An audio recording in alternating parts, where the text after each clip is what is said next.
So after nearly 5 weeks since attempting my Ironman and finally having the energy to record this video. Now, I joke, since the Ironman I've just been incredibly busy, settling back into routine, had a few lifestyle changes and been getting prepared to record this video because something happened after the Ironman which I'll dive into, which was really unexpected for me. So I took a bit of time to process that and I'm finally ready to speak on that. But to ruin the surprise, we did it. We only gone and got the Ironman finisher t-shirt and medal, which I am absolutely ecstatic about. And I even got myself a hat in the process as well. Now, as you'd expect, by swimming 2.4 miles, cycling 112 miles, and then running a marathon, the day did not come without its challenges, which I'm going to dive into now and talk everything from the moment I woke up all the way through to crossing that finish line. So I have some notes here that I'm going to go through, and if you don't already, then make sure you check me out on Instagram. I've actually broken this down into 3 parts, so you can go and read through that if you prefer. And of course, I'm always dropping value on Instagram anyway, so make sure you go and follow me there. And if you're not already, make sure you hit the subscribe button to see more videos, which I'll be discussing where this channel is going towards the end of this video. So race day started between 6:30 and 7 a.m. in the morning. Now, obviously, one of the main goals is to wake up early, get all of your stuff prepared for the transition zones, and also ensure that you have enough fuel in your body and you're feeling awake and ready to go come your swim start times. I was awake at 4:30 that morning, and surprisingly I actually had a pretty good sleep. We went to bed about 8 p.m. the night before to try and give myself the 8 hours. Now, of course, because this was my first Ironman, I had a lot of nerves and I had a bit of a ropey sleep because I was up kind of every hour worrying about missing my alarm and, you know, just going through the day in my head and what I was expecting of myself. Now, if you've seen the first video of this series, my goal was to do this in 12 hours. So I was already kind of looking at how I could do that, looking at the course and trying to plan out how exactly I was going to achieve that 12 hours, which unfortunately I didn't do, but I'm going to dive into why. So I started the day at about 4:30, showered to wake myself up and quickly got in some carbs, which was just really simple carbs at that point. So it was flapjack and some breakfast bars because I knew my stomach would deal with those okay. And then also a bit of caffeine as well. Now, one of my main concerns actually was that 48 hours before the Ironman started on the Sunday, I actually started to experience some stomach issues. So I caught a bit of a bug, and without going into graphic detail, my stomach wasn't in a good place. I wasn't being sick, but my stomach wasn't holding food very well.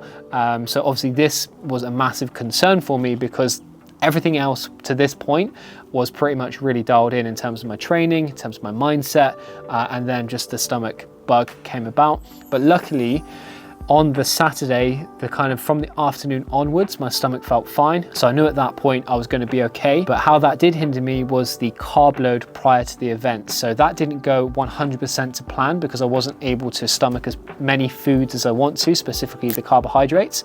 So I was a little bit hesitant about that. But nonetheless, I was able to kind of prepare for the day the best I could with what I had going on. But actually, one of my main concerns that I mentioned in the video before this was the temperature of the water. So Lake Thun, Switzerland, where this Ironman was, it's all glacier water that comes off the mountains around it, so it's well known to be pretty cold. We had an email a couple of days prior saying that they were concerned also about the temperature of the water because it dropped down to about 16 or 17 degrees, which is actually pretty chilly, pretty fresh, and they were unsure whether this swim was going to take place. But on the morning, we got their thumbs up saying that the swim was going to take place. So after making it into transition about 5:30, setting our bike up, getting the final bits of nutrition ready, we were able to get the wetsuit on and head down to the water for our warm-up swim, as it were. And literally as soon as my face hit the water, my heart skipped a beat. I had a sudden shock in the system and I got to experience the fact that the water was very cold. I think the exact figure is about 16 degrees, which for any open water swimmer will understand that 16 degrees is actually pretty chilly. It turned out to be okay once you got warmed up, but at least at first I was pretty concerned about how cold it was and how I was going to cope and manage with the first portion of the swim. Once I put all of that aside, we got into the starting lane as all the athletes filter through, and it's kind of done based on timings. So obviously the fastest swimmers were at the front of the lane and they filtered water through, and then as you go back sort of in 15-minute increments, I placed myself around 120 to 130 estimated finish time for the swim, which actually ended up being slower, and this is why. So lined up and I was feeling super confident. They were playing music, the AC/DC, and I was getting super pumped up, and we got towards the front of the lane and they let us through one by one. I got into the water and it was just absolute chaos, and something you can't really train for is that element of chaos that's in the water when you do the Ironman, because obviously in training you do a lot of open water swimming, but there's not huge amounts of crowds around you, so it's fairly comfortable, I would say. But there was just absolutely hundreds and hundreds of people. So some of them are slower than you, so obviously you're trying to overtake them. Some of them are faster than you, so they're overtaking you. So there's just arms and legs flying around everywhere. And in the first couple of 100 meters, my goggles were fogging up. They actually got hit off at one point. So in the first buoy that we had to turn around, I was stupid enough, and I learned this lesson very quickly, to take the inside line, which is obviously the line that everyone wants to take. So I was actually pretty much touching the buoy, and then someone had the audacity to swim between me and the tight space that were between me and the buoy already, and they actually knocked my goggles off as their arm came over my shoulder. Now at the point I was already panicking because of the cold and because of the sheer chaos. This just added to my panic and did not make me feel very confident about finishing this swim. And now it's starting to rain. But I managed to kind of breaststroke my way past the chaos of that first buoy and then replace my goggles and try and get back into that flow. So started swimming for another kind of 100 meters or so. And again, goggles fogged up because I didn't put them on very well. I couldn't really see where I was going. It was already quite a misty or foggy day above the water, so my visibility was really poor. So I was kind of just swimming with the general flow of everyone, just hoping that that was taking me in the right direction. And at that point, I kind of just disregarded the most efficient line and just hoped that I was going generally towards where the next buoy was. Now, all throughout this time, I was contemplating whether or not it was actually going to be possible for me to finish this swim because of the cold water, because of the chaos around me, and I already lacked confidence as an open water swimmer. But everything on the day just really got to my head. As soon as we got into that cold water, I kind of just lost all sense of logic, and my mind got into a bit of a nervous spot. So I kept swimming, kept trying to focus on just one stroke after the other, getting into that flow state, as it were. And it wasn't until about halfway through that swim, where I knew we was coming to the turning point, that I knew I was kind of in a good place and able to actually just keep swimming and get that swim finished. And if you didn't notice, I've just changed locations because of course it would start to rain as I record this video. So like I mentioned, I got about halfway through the swim. We went around the turning point of the buoys, and at that point I started to feel a lot more comfortable with my stroke, everything going on around me, and my face went numb at that point, so I was able to deal with the cold a bit better. But it was just that sheer panic at first. I actually seen a couple of people drop out of the swim as well because they couldn't handle the cold, and when you see that happen around you, it really puts that doubt into your mind whether you are going to be able to do that. But obviously hundreds of people finished, and I think this really just came down to resilience in your mind. And it was kind of at that point as well that I let go of the aim of doing things in 12 hours, because one thing that really helped me in addition to all of that is slowing down. You know, I was in this big rush to try and smash it and do, you know, the 125 or 130 swim to give me enough time for the bike and the run. And I just knew in that swim that that wasn't going to happen after that first 500 meters to 1K. So I just slowed down. I allowed myself to, you know, gather my thoughts and get into the flow. And that just really helped me appreciate the swim a bit more and take the pressure off in my mind. So come towards the end of the swim, I seen that finish line, and at that point the dopamine and serotonin started to kick in. I was feeling happy, I was feeling relieved that I'd made it, and I was feeling ready for that next phase, which is of course the bike. So got out of the swim, and at that point I felt so disorientated. So the cold water on my face felt a bit numb. I also felt a little bit dizzy from being in the water, and it did actually get a bit rocky in the water at some points. So I didn't actually run into the first transition zone. I just kind of walked, gathered myself a little bit, and seeing Kira with the camera, which is this clip here. Let's go, go, go, go, go, go. God, that's over. Hello. You got this, keep going, keep going. Love you.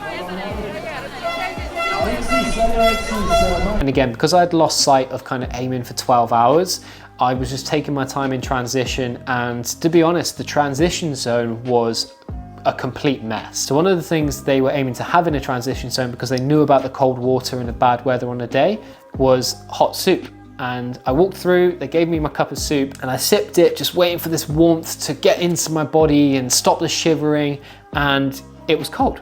So I went to this steward and I was like, is there any hot soup? And they said that the electricity or the generator that was, you know, fueling the heating device had stopped. So they only had cold soup, and that broke my spirits a little bit. But hey ho, we still had the rest of the day to get on with. So I went to my transition bag, and everyone around me was just shivering, trying to warm themselves up. It was raining at this point as well, and only about 17 degrees outside, which if you're from the UK, that sounds quite warm, but after getting out of cold water, it's not that warm at all. So there were a few people really struggling. I actually caught my friend Charlie at this point, who finished the swim a lot faster than me, and he was in the same boat as me, really struggling with the cold, shivering a little bit, and just trying to get his body warm. So he set off to the bike. I got my wetsuit off, got all my stuff ready for the bike as well, and again, I was shivering, feeling cold, and everyone around me was putting on raincoats and, you know, extra cover for the bike ride. And I didn't have any of this. So in one way I was a bit unprepared for that. I just had my tri-suit on, which was short sleeve, which you'll see in the picture here. And I instantly regretted not having any additional clothing for that bike ride. I wheeled my bike out of the transition zone. And at this point I was still feeling a bit disorientated. So I actually really struggled to keep my balance, to lift my leg over onto my bike and get clipped in. But I eventually did, and I didn't fall over, which I'm very proud of. And I got going on the bike, and now we had to deal with the fact that obviously when you're on the bike, you get a breeze going into you. Now, I was still soaking wet, still really cold, and that breeze was not very welcome because it actually made me feel a lot worse. So at that point, again, whole body's kind of feeling numb from the water, feeling cold. Knowing you have 112 miles to ride, my first kind of instinct was to just try and warm my body up from the inside out. So I knew I had to cycle a bit faster, get the blood flowing, and really just that my only option to warm up was by putting a bit of effort into this bike to obviously get the blood flowing and get the body warm internally. And one of the things I was really looking forward to about doing an Ironman in Switzerland was the amazing views around the mountains, the sunny weather that we was hoping for, but this actually didn't come around. So the first half of the bike, it's 2 loops of 56 miles. The first portion was pretty much just grey skies, misty, cloudy, which put a bit of a bummer on the whole thing, but nonetheless, you know, when you looked around, you still seen pretty sights. But that's one of the things I was really looking forward to. But putting that aside, I was actually really happy with the first lap of the bike. Now, like I mentioned, the first lap's 56 miles, and it was actually a really fun course as well. And my goal for the entire bike course was to complete it in around 6.5 hours. So 2 loops, you'd expect one loop to be around 3 hours and 15. And I actually completed the first loop in 3 hours and 3 minutes. So I had a really good average time of like 18.5 miles an hour, I believe. So when I finished that first loop, I was feeling pretty good, feeling pretty confident. My body was still feeling pretty strong at this point. But one of the things I was struggling with was my hydration. Now, I'd stuck to the exact strategy I'd been using in training, the exact strategy that makes sense in terms of scientific protocol, but for some reason, my body just couldn't hold on to any water. And to put this into perspective, most people would generally urinate on the bike over 6 or 7 hours, around 3 or 4 times, and generally 3 or 4 times tops from most people I spoke to. Now myself, however, not being able to hold on to the fluids I was consuming, went closer to about 12 or 13 times. So nearly every half an hour, my bladder was just getting completely full. I obviously didn't stop for these because if I had to stop every time I needed to go, I would have just wasted so much time getting off and on the bike. So that got a little bit messy. And another thing as well is on the bike course, it was a super hilly course. So it's 7,000 feet of elevation for the entire 112 miles. If you're from the UK, to put that in perspective, that's the equivalent of 2 of the big mountains in UK. So if you took Penafan or Mount Snowdon or even any of the other ones, it's generally 2 of those. So it's a lot of elevation, a lot of climbing. And a lot of this came on the back end of the course, around 30 miles into the lap. So the second lap came around, I was feeling strong up until about 60 or 70 miles. And there was one climb, which was just a continuous slog for at least 10 to 15 miles. And it wasn't a brutal climb, it was just super gradual. But at this point, when my body was starting to feel a little bit depleted, also knowing I had to run a marathon after I finished this course as well, I really started to struggle both mentally and physically with the climb that was ahead of me at about mile 70 and mile 80. Now, I didn't do too many long rides in the lead up to this, and if I was to do it all over again, I would definitely chuck in a few more 100-mile bike rides, but just the plan I followed didn't have that, so I stuck to the plan and only did 180, 190 and one 100-mile bike ride. And I'm really starting to feel that at this point in the bike course, because like I said, mile 80, mile 90, I really started to struggle.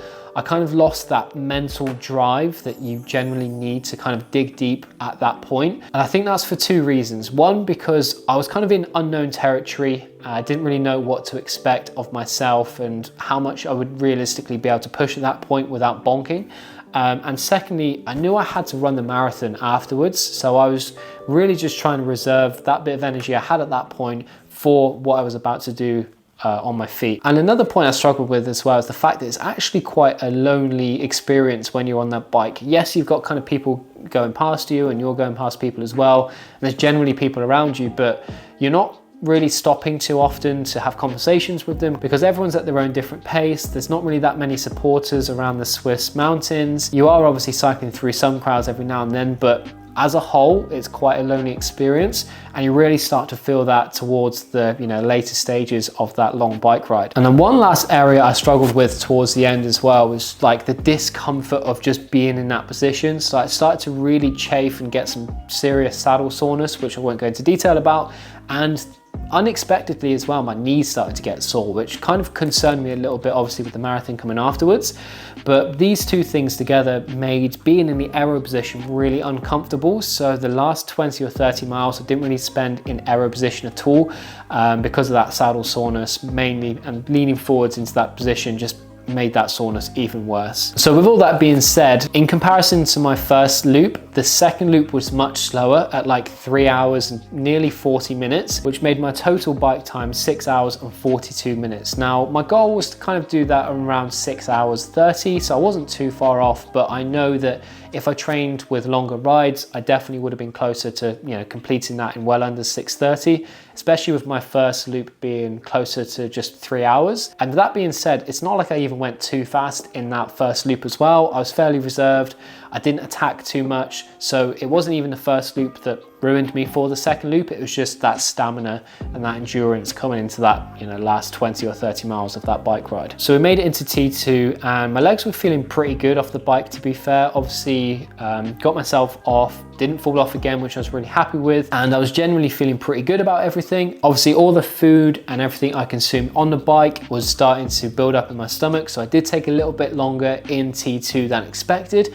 And then when I went to leave T2, I started running out of the gate and I realized how bad at this point the and I could feel the chafing between my thighs at that point as well. So then I made the executive decision to run back to my transition bag, where luckily I had some Vaseline, and literally I just completely went for it, chucked my hand into the pot, scooped up a huge amount of Vaseline and just spread it everywhere that was sore to try and protect me for the marathon and ensure that there was no more discomfort in that sense. So that put my total T2 time at around 12 minutes, which is obviously quite a long time in transition. But then I was ready for the final hurdle, which was of course the marathon. Now, leaving T2 fully lathered up with Vaseline, I was ready to commence the 3-loop run. So it's around 8 to 9 miles each loop. And the first mile was pretty good. I kind of just used this to test to see how my body felt at that point. And I was happy to get that first mile done around 9:30 pace, which was where I was kind of hoping it to be, especially kind of in training, how I was feeling in some of those longer runs. I was hoping to try and hit that at least sub 10-minute miles, closer to 9:30. And I was actually able to hold that pace for about the first 10K. And that was when I started to experience some more gut problems and issues with my fueling. So at this point, I pretty much just kind of lost where I was with fueling and lost where I was in terms of my strategy. So I went completely off book. And at this point, I was just stopping at the transition zones to eat and consume what my body felt like it needed, which generally was like orange slices, cups of Coca-Cola, a couple of bites of a power bar, and every few transition zones I had some caffeine as well. Now, one of the main issues I was experiencing at this point were the fact that the gels just really weren't sitting well, and obviously at this point the gels are one of the most convenient things because they're going to get into your system the quickest, but I was still able to complete that first lap of the run in 90 minutes. Now, one thing I really enjoyed about the run, to be fair, is that you've pretty much got people everywhere around that course. So you're constantly getting people calling your name, which is amazing. You're seeing your family and the people there supporting you every so often, and generally the buzz is just absolutely huge. You're hearing people cross the finish line, which can be both motivating but also a little bit disheartening, because you might be starting your first loop of the run and you're already hearing people cross that finish line being called an Ironman. But one thing that just kept sticking in my mind is that that's going to be me very soon, and that's one thing that really kind of dragged me through, is that I can't wait to cross that line and for that to be my name being called out. But one thing was difficult is that you had to keep running past that finish line, that finish stretch, until it was your turn, until you earned the right by finishing your 3 loops to go down that finishing line yourself. And in the second lap, my spirits really did start to drop, and I started to switch off a little bit more to everything around me. So that first loop, I was seeing friends, I was smiling, I was laughing, I was, you know, doing crazy stuff, and I was just in a really good place. But that second loop, that's where it got to me mentally, and I was like, right, now it's time to really just kind of knuckle down, eyes down to the road, and just kind of try and focus on getting one foot in front of the other. That's also where my pace dropped down to about 11 minutes per mile, which was way slower than the game plan, but at this point I was just happy to kind of keep moving. And also what's weird is that that second loop just felt so much longer than the first one. You know, you're going down these straights, you're going around the corners, and for some reason they just feel so much longer than that first time you go around. But the reality was I was just running slower, so they weren't longer, they were just taking longer. So with all being said, I ended up finishing that second loop about 10 to 15 minutes slower than the first time round.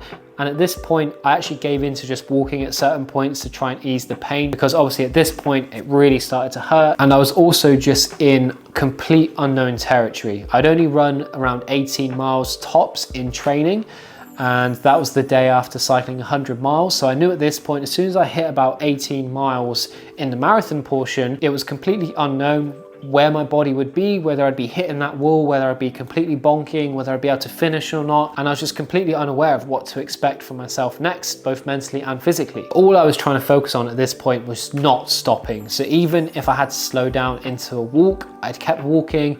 Even through transition zones, I just tried to never stop and always keep my body moving. So no matter what I was doing, I was still trying to eat into that distance I had to finish. And with that being said, to be fair, never at any point did I really hit the wall. I never felt at any point I wasn't going to do the distance. I never felt at any point I wasn't going to finish. So that was like the one positive during the run, is that I knew I had it in me to finish. It was just a case of when, and not a case of if. I would say though, my slowest mile was roughly mile 23, which took about 15 minutes. And at that point, I started to walk a significant amount of that. And this was almost a strategic walk, because at mile 23, of course, you've got about 3 miles left, which is equivalent to about 5K. And at that point, I started to switch on a bit more, knowing that I only had 5K left to run. So I started picking up the pace, started getting back into a nice stride. So I started picking up the pace a little bit and getting back into that stride, despite every signal from my body just telling me to stop. I just kept putting one foot in front of the other, just knowing that that distance, in respect to everything else, was actually quite small, and I knew that I could finish. So I turned that final corner and hit that home stretch, ready to run onto that red carpet, which by this point I'd already ran past like 5 times because of the loop. But this time it was different, because I knew they would be calling my name and saying those infamous words, "Drew Shaw, you are an Ironman." And that's exactly what happened. I ran around the corner, got onto the red carpet, rang that bell for the first time, waiting for this flood of emotion and relief to come over myself. And you know, on previous events, I've even cried and just been completely elated at what I've completed. But I ran down that red carpet, I rang the bell, and across the finish line, they called my name, said, "Drew Shaw, you are an Ironman." You know, got that medal when I finished, and nothing happened. I was just so blank in my mind. And to this day, I still haven't really been able to process why that happened or what I was really thinking and experiencing, but it just really wasn't what I expected from finishing Ironman. Like I said, in previous events, I've cried and I've experienced this overwhelming flood of emotions, but I didn't have any of that. If anything, I was just happy to see my family again and hold Theo, and you know, I had a smile on my face. I was proud, of course. I was happy, of course. I was relieved, of course, but I didn't get this huge flood of emotions that I was expecting from finishing the Ironman. And apparently this is normal with some people. You know, I've spoke to some coaches who have had, you know, lots of experience with their athletes completing Ironmans and themselves completing Ironmans. And they say it's actually pretty common for a lot of people to book their next event within the first few hours of finishing that first one. Now, I wasn't going to do this because I knew I was not in the right space mentally to be booking events, and I really just wanted to give myself some time to process what I was feeling. So I didn't really want to be irrational about things, but it was so strange, just that moment I'd waited for months and months, and this thing that I put on a pedestal in my head and painted this huge picture of how I was going to be feeling, none of it really came, which was really strange. So that left me with, trying to process those thoughts and feelings, which, like I said, never really actually equated to anything. I would think it was just an experience I was grateful to complete. I have the medal, I have the hat, I've got the t-shirts. I enjoyed it. I loved every second of doing the Ironman. I would 100% want to do another one. But I think one of the big things is that right now I'm going through a season of my life where I have my son who's growing up. He's nearly 2. He wants a lot of my time. I want a lot of his time. And I'm just enjoying the process of training for life.